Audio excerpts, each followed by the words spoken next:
just came in. All right, well, Carter had an interesting morning today.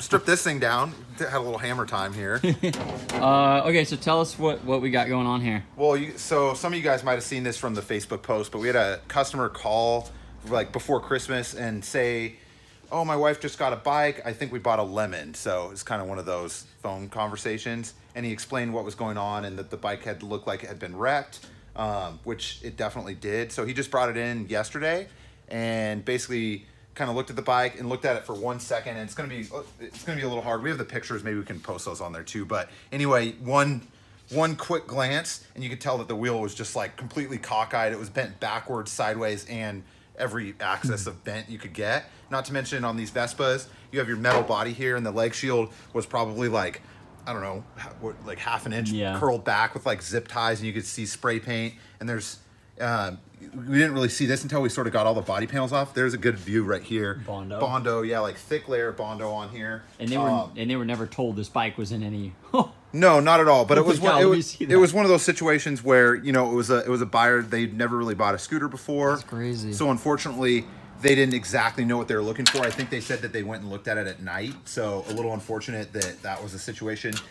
Again, it's not, you know, right to trick anyone. But after the conversation I had with this customer over the phone, where I could basically tell that he knew they had gotten a bad bike, I told him to have his wife or him call the guy back and say, hey, we don't want this bike anymore. It looks like it's been wrecked. And the guy said, moving in Mexico tomorrow.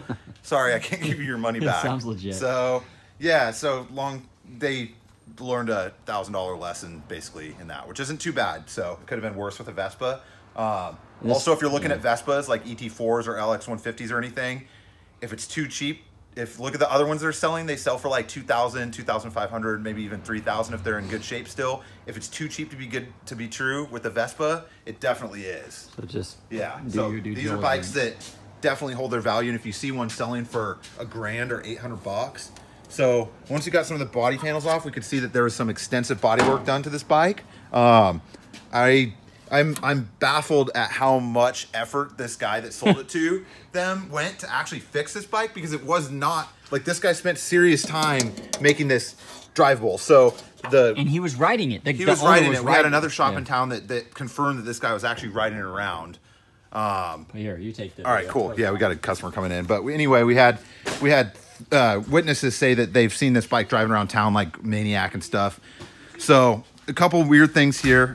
This bike, I could roll this bike through the shop and feel how bent the fork was. It was super cattywampus.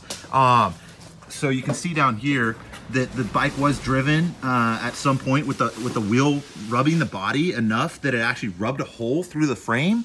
And the frame on these is like, I don't know, it's like 2 millimeter stamped steel. So it's not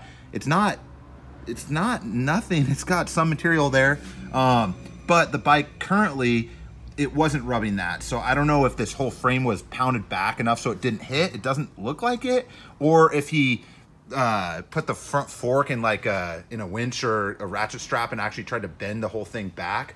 Another thing here, we had 2 other LX 150s. So I was able to basically measure the distance from the seat to the leg shield right here. And this bike, the leg shield front was bent forward 2 inches. So this bike hit so hard that basically either that or he bottle jacked it. I have no idea what this guy did, but it either hit so hard that the whole frame levered that way. And you can kind of see where it's sort of been buckled right there. But anyway, we kind of wanted to show you guys what happens if you don't really inspect a bike that you're about to buy. Another thing here on this one, get it down here.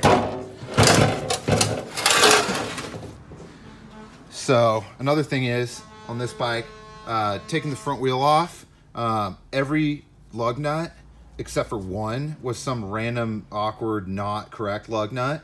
And then when I got the wheel off, the other guy had actually not installed the main nut for the hub. So super dangerous. And this is one of those ones where the wife, unfortunately, you know, not knowing better, totally not her fault whatsoever, was actually driving the bike around, I think with the kid and everything on it too. So this one actually got in a wreck so bad that the motor mount the motor was probably 2 inches off center with the motor installed. You can see it hit so hard that it actually bent that motor mount, which it's not super beefy, but this thing endoed or some crazy incident. So yeah, kind of want to just show you guys that little bit of fun we're having, and you can just see this is all Bondo. This is all Bondo. See, dude went through some serious work to, I don't know, I'd say con people, but there's a chance he did it for himself and then sold it, but I'd really doubt that. I'm thinking this stuff all got done after it was wrecked, so so he could sell it somewhat. So yeah, there you have it. Inspect your bikes. We do inspections here at the shop on used bikes, so if you guys have a bike that you're curious about, feel free to bring it in. You know, can't do a whole bunch over pictures and stuff like that, but if you guys want to bring a bike in, we can tell you if it's straight or if it's something like this. Thanks for watching.